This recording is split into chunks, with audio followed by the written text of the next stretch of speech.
বার্মিংহামের ফরওয়ার্ডের আঘাতে গড়িয়ে পড়ে ব্যথায় কাঁদতেছিল হামজা চৌধুরী।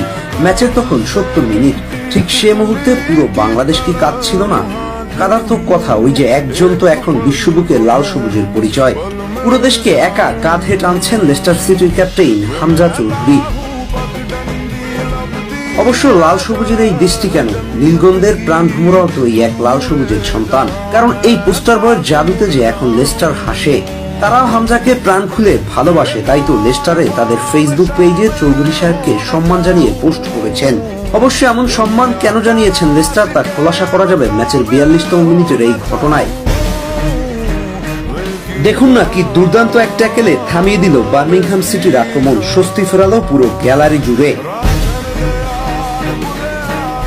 ম্যাচ জিততে পারলে মৌসুমে প্রথমবারের মতো টেবিলের চূড়ায় ওঠার সুযোগ ছিল লেস্টার সিটির। কিন্তু কাজটা মোটেও সহজ ছিল না, কারণ প্রতিপক্ষ ছিল মহাপরিক্রমশালী বার্মিংহাম সিটি।